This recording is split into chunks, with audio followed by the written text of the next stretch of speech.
इस वीडियो और एडवोकेट सुबोध गुप्ता के चैनल का उद्देश्य समाज में कानून की जागृति पैदा करना है। यह वीडियो अगर शिक्षाप्रद लगे तो लाइक, सब्सक्राइब और शेयर करना मत भूलें।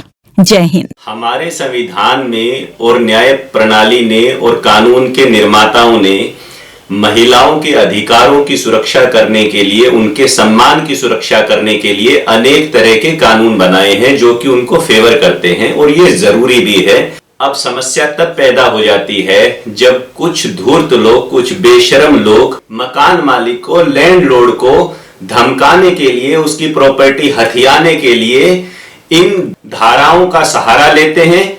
और जब मकान मालिक उनके घर पे जाता है किराया मांगने या बातचीत करने, तो उनकी बीवी आगे आ जाती है या उनकी जवान बेटी आगे आ जाती है, या जान पे वो आपस में मिले होते हैं, जान के उन्हें आगे करते हैं और वो सरेआम धमकी देती है कि या तो यहां से भाग जाओ, आना मत, दिखना मत दोबारा, नहीं तो तुम पे छेड़खानी का आरोप लगा दूंगी। दोस्तों, एक काम तो आपको ये करना है कि आप किराएदार के घर पे अगर आपको इस तरह की वो धमकी दे रहा है कि मैं अपनी बीवी या बेटी से तुम्हें मुकदमे में फंसवा दूंगा, या वो सीधा धमकी नहीं दे रहा, उसकी बीवी ही फोन उठाती है, उसकी बेटी ही फोन उठाती है, वो धमकी दे रही है फोन पे, या जब आप जाते हो तो वो ऐसी धमकियां देती हैं, तो ऐसी स्थिति में पहला काम आपको ये करना है कि अगर कभी भी आपकी ऑडियो रिकॉर्डिंग करना संभव हो आपके लिए, तो उस बातचीत को आप रिकॉर्ड कर लें।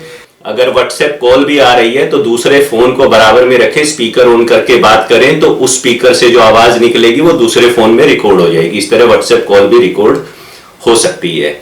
तो एक तो ये प्रूफ अगर फोन द्वारा बातचीत हो रही है तो रखें। दूसरा, कभी भी बिना नोटिस दिए उसके घर पे ना जाएं। अब आप बोलोगे नोटिस देंगे तो वो मिलेगा ही नहीं। देखो, मैं बताता हूं क्या आप कर सकते हैं। आप पहले उसको एक प्रायर नोटिस दें, उसे दें कि भाई एग्रीमेंट की शर्त संख्या इतने के अनुसार, हर रेंट एग्रीमेंट में आमतौर पे लिखा रहता है कि लैंडलॉर्ड को ड्यूरिंग रीजनेबल आवर्स अपनी प्रॉपर्टी को इंस्पेक्ट करने का अधिकार है, प्रॉपर्टी आके देखने का अधिकार है, भाई यहाँ पे सब कुछ ठीक ठाक है या नहीं है। तो आप एक प्रायर नोटिस दें, भाई मैं कमिंग वीक में आ सकता हूं प्रॉपर्टी की इंस्पेक्शन के लिए, कृपया आप अवेलेबल रहें। जरूरी नहीं आप उसे एग्जैक्ट टाइम और एग्जैक्ट डेट बताएं, तो नोटिस भिजवाएं। इससे एक डॉक्यूमेंट क्रिएट होता है, रिकॉर्ड क्रिएट होता है कि आप अचानक से नहीं धमक गए उसके घर पे। नेक्स्ट पॉइंट है कि जब आप नोटिस भेज दें, उसे मिल जाए स्पीड पोस्ट से या व्हाट्सएप से या ईमेल से, तो पहले उस एरिया में, जिस एरिया में आपका फ्लैट है किराए पे, वहां के लोकल थाने में जाएं। वहां आप एक पुलिस में शिकायत दर्ज कराएं कि भाई ये आदमी का रेंट एग्रीमेंट एक्सपायर हो चुका है या ये वायलेशन कर रहा है, मैंने इसे टर्मिनेट कर दिया है। अब जब मैं इसे अपना बकाया किराया मांगने जा रहा हूं, या खाली करने के लिए कह रहा हूं, या बातचीत करने के लिए कह रहा हूं, या एग्रीमेंट की शर्त के अनुसार मैं देखने जाना चाहता हूं कि मेरा फ्लैट, मकान, दुकान ठीक अवस्था में है या नहीं है, तो ये इस तरह की धमकी दे रहा है, अपनी बीवी को आगे कर दे रहा है, बेटी को आगे कर दे रहा है, या वो खुद ही आगे आ रही हैं और मेरे को कह रही है कि तुम्हें झूठे केस में फंसा देंगे, सेक्सुअल हरासमेंट के केस में फंसा देंगे। इस तरह की लिखित एक कंप्लेंट आप पुलिस को दें। आपके पास अगर कोई ऑडियो रिकॉर्डिंग है तो उसे भी पेन ड्राइव में दें, कोई व्हाट्सएप के स्क्रीनशॉट है तो वो भी दें। इससे पहले आपने कोई वकील का लीगल नोटिस भिजवाया हो कि भाई खाली करो, टर्मिनेट करो, और आप ऐसी ऐसी धमकी मेरे क्लाइंट को दे रहे हो, उस नोटिस की कॉपी भी आप साथ में लगवा दें, और पुलिस से उस कंप्लेंट की एक रिसीविंग ले लें, उस पर जीडी एंट्री करवा लें, ताकि एक रिकॉर्ड हो जाए कि आपने पुलिस को दी थी। उसमें यह भी पुलिस से आप रिक्वेस्ट कर ले उस कंप्लेंट में कि मेरे को आगामी हफ्ते में वहां फिर से जाना पड़ सकता है शांतिपूर्ण बातचीत के लिए, परंतु मुझे अंदेशा है कि वो मुझे झूठे मुकदमे में फंसा सकते हैं, इसलिए आपसे प्रार्थना है कि आप एक बीट कांस्टेबल को डेप्यूट कर दें या कोई महिला पुलिसकर्मी को साथ में भेज दें, और मैं भी अपने परिवार से अकेला नहीं जाऊंगा, मैं अपनी पत्नी को या अपनी जवान बेटी को साथ में लेके जाऊंगा। या आप किसी एनजीओ से जुड़े हुए हैं तो मुझे किसी एनजीओ का नंबर दे दो, महिला एनजीओ का, मैं उनसे रिक्वेस्ट कर लेता हूं ताकि वो एक न्यूट्रल विटनेस हो। मेरा उद्देश्य है वहां कोई गाली गलौज करना, लड़ाई झगड़ा करना, ऊंची आवाज में बात करना, चिल्लाना या जबरदस्ती घर में घुसना नहीं है। मैं तो शांति से अपने अधिकारों के लिए वहां जाना चाहता हूं बिना किसी कानून का उल्लंघन करे। पुलिस मान लो नहीं सुन रही है तो वो एक अलग प्रक्रिया है कि आप एसपी को लिखें, डीएम को लिखें, वगैरह वगैरह, वो आप कर सकते हो। सावधानी आपको ये रखनी है, अब अकेले जाना नहीं, साथ में अपनी पत्नी को, माता जी को, या जवान बेटी है तो उसको आप साथ लेके जाएं एक विटनेस के तौर पे। अगर वहां कोई पड़ोसी हैं, आपके अच्छे संबंध हैं उनसे, और वहां पे कोई महिलाएं हैं एक या दो, तो उनको साथ लेके जाएं ताकि जरूरत पड़ने पे वो गवाह बन सके आपके लिए कि भाई साहब ने कोई गलत बात की नहीं। तीसरी बात, अगर वहां पे कोई रेजिडेंट वेलफेयर एसोसिएशन है, कोई मेंटेनेंस एजेंसी है, या कोई सोशल वर्कर उस सोसाइटी में या उस एरिया में रहती है, तो आप भाई उनसे जाके रिक्वेस्ट कर लें कि ऐसी ऐसी परिस्थिति है और आपसे गुजारिश है आप हमारे साथ चल लें एक बार। जब आप वहां जाएं तो पहली बात तो अगर आपके साथ महिला है, कोई भी जो मैंने आपके बताया, तो महिला को ही घर की घंटी बजाने दें, आप पीछे रहें। और वो महिला आपकी माता है, पत्नी है, बिटिया है आपकी, तो उसे ही बात करने दें। अगर सामने से फीमेल निकल के आ रही है तो आप पीछे खड़े होके बातें करते रहें, पहली बात।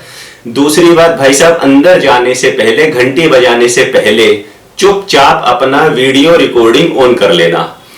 वीडियो रिकॉर्डिंग सीक्रेटली ऑन कर लेना ताकि पूरी घटना का वीडियो रिकॉर्ड हो सके। अगर उसमें उसने कुछ भी धमकी दी तो रिकॉर्ड हो जाएगा। और आपको भाई साहब शालीनता का जो दायरा और दामन है ना, उसे छोड़ना नहीं है, चाहे कितना भी गुस्सा आए। आप ऊंची आवाज में बात ना करें, शालीनता से बात करें। अगर वो आपकी हम उम्र है तो उसे बहन जी नमस्ते ही कहें और लगातार बहन जी बहन जी बहन जी रिपीट करते ही रहें बीच बीच में, हर सेंटेंस से पहले, हर सेंटेंस के बाद में। जैसे कि वकील करते हैं कोर्ट में ऑर्डर लेने के लिए जज साहब से, your lordship, your lordship, your lordship, your lordship, her sentence से पहले, हर सेंटेंस के बाद में। कल को कोई भी बात होती है तो एक बात आती है ना कि रिकॉर्डिंग में कि देखो जी मैं तो इन्हें बहन जी कह रहा था, मैं तो बिटिया कह रहा था, तो मैंने तो ऐसा इन्हें कुछ कहा नहीं। कोई गाली गलौज नहीं करनी, कोई ऊंची आवाज में बात नहीं करनी, देख लूंगा बाहर निकालो, इस प्रकार का करना नहीं। अगर वो दरवाजे पे अड़के खड़ी हुई है तो गलती से भी भाई साहब दरवाजे के पास मत जाना, मतलब विस्फोट होने का खतरा है, ठीक है, तो पास मत जाना, आप दूर रहना। वो कोविड में मोदी जी ने कहा था ना 2 हाथ की दूरी, तो 2 हाथ की दूरी पे रहना कम से कम, और आगे फीमेल को रखना जिनके साथ भी आप गए हैं। जबरदस्ती घर में एंट्री नहीं करनी। अगर वो कह रही है कि नहीं एंटर होना, दरवाजे पे खड़ी है, तो आपको एंट्री नहीं करनी। जबरदस्ती क्या, मैं तो ये भी कहूंगा कि अगर वो कहती भी है ना कि आइए अंदर आ जाइए, आपको चाय पिलाते हैं, तो भाई साहब अंदर मत जाना। अगर आपको ऐसी एप्रीहेंशन है कि ये इस प्रकार की धमकी दे रही है या किराएदार इस प्रकार का धमकी दे रहा है, क्योंकि आप अंदर गए तो अंदर क्या होगा इसकी तो सिर्फ कल्पना बॉलीवुड वाले ही कर सकते हैं। मैं तो इतना क्रिएटिव हूं नहीं कि अंदर क्या हो सकता है और क्या होगा, और फिर क्राइम सीन क्या होगा, और पुलिस क्या कहानी सुनेगी, और फिर आपके साथ क्या होगा, यहां तक मेरी इमेजिनेशन जा नहीं रही है अभी। अगर वो मकान जो आपने किराए पे दे रखा है ऐसी जगह पे आपके कंट्रोल में कि उसकी कोई बालकनी है जहां पे किसी और का सीसीटीवी कैमरा लगा है, या वहां कॉमन एरिया में आप सीसीटीवी कैमरा कोई परमानेंटली लगा सकते हैं, तो वो भी हेल्प करेगा। उसकी फुटेज भी हेल्प करेगी कि आप घर के अंदर नहीं घुसे, आप दूर से ही बात कर रहे थे। आपने किसी भी महिला को जो घर में सामने से निकल के आई थी, आपने उसको टच नहीं किया किसी भी प्रकार से। अब फाइनली बात दोस्तों ये है कि वो किराएदार कल को मामला पुलिस के पास पहुंचेगा, आप पुलिस के पास गए या वो पुलिस के पास गए, तो वो आप पे काउंटर एलिगेशन लगाएगा कि भाई ये मेरे घर मुझे धमकाने के लिए आता था, मेरे को ये धमकी दे रहा है, जान से मारने की धमकी दे रहा है, या कुछ भी धमकी दे रहा है मुझे किसी किस्म की, और इसने ये सब हरकतें की हैं, हमने कोई झूठा केस इस पे किया नहीं। मैं मान के चल रहा हूं कि भाई आप बच जाओगे इस प्रकार की झूठी कंप्लेंट हुई तो भी। फिर भी अगर वो आप पे एलिगेशन लगा रहे हैं तो आप उसके ऊपर काउंटर एफआईआर करने का जोर दीजिए, और पुलिस अगर एफआईआर आपकी दर्ज नहीं कर रही है तो आप जो सीआरपीसी की सेक्शन थी 156(3) पॉपुलर है थोड़ा, इसीलिए पुरानी सेक्शंस का रेफरेंस दे रहा हूं, आप सीधा कोर्ट में जा सकते हो, उस जिले के कमिश्नर को लिख सकते हो कि भाई ये मेरी कंप्लेंट है और मेरे को झूठा इस मुकदमे में फंसाया जा रहा है। अब इसके अलावा दोस्तों अगर वो आपसे पूछती है पुलिस या सामने वाला कि भाई आप वहां गए क्या करने थे, जाते क्यों हो, अगर आपका ये घर खाली नहीं करा तो कोर्ट जाओ, घर जाके घंटी क्यों बजा रहे हो, तो ऐसा नहीं है कि आप चुप हो जाओ। आप उन्हें बोलो भाई साहब पहली बात तो रेंट एग्रीमेंट में शर्त है कि मेरा मकान है, मैं किसी और के मकान में नहीं जा रहा, मैं कोई क्रिमिनल ट्रेसपासर नहीं हूं, मैं कोई चोर उचक्का नहीं हूं जो इनके घर में घुस रहा हूं, ये मेरी प्रॉपर्टी है, पहली बात। दूसरी बात, मैंने इन्हें प्रायर नोटिस दिया था, ये देखिए कि मैं आऊंगा, ठीक है, मैंने बता रखा था और आपको भी लिख के दे के गया था कि मैं इस तारीख को जाऊंगा और मुझे ऐसा अंदेशा है, पर आपने कुछ नहीं करा। तीसरी बात, मुझे ये जानने का हक है कि वहां पे अंदर क्या है, मेरे मकान में कोई टूट फूट तो नहीं हुई। चौथा, ये मेरा किराया नहीं दे रहे हैं, बकाया पैसे नहीं दे रहे हैं, वो मांगने ना जाऊं क्या? कल को बैंक वालों से लोन लेते हैं तो बैंक के रिकवरी एजेंट आते हैं, तो क्या बैंक वाले सारे भारत के रिकवरी एजेंट लोगों के घर भेजना बंद कर देते हैं इस डर से कि वो अपनी उधार लेने वाला अपनी बीवी और बेटी को आगे करके उन्हें ये डराएगा कि तेरे को 354 में छेड़खानी के इल्जाम में अंदर करवा दूंगी? तो ये कानून का दुरुपयोग थोड़ी चलेगा।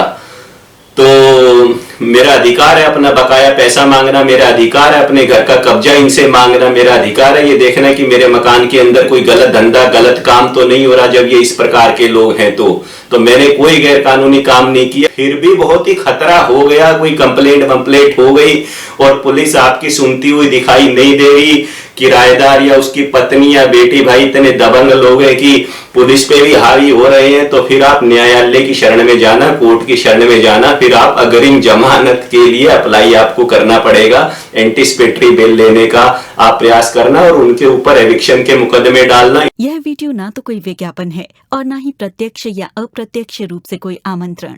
वीडियो में कही गई बात कानूनी सलाह नहीं है और न ही एडवोकेट सुबोध गुप्ता इसकी पूर्ण सत्यता और प्रामाणिकता का दावा करते हैं। यह वीडियो अगर शिक्षाप्रद लगे तो लाइक, सब्सक्राइब और शेयर करना मत भूलें। जय हिंद।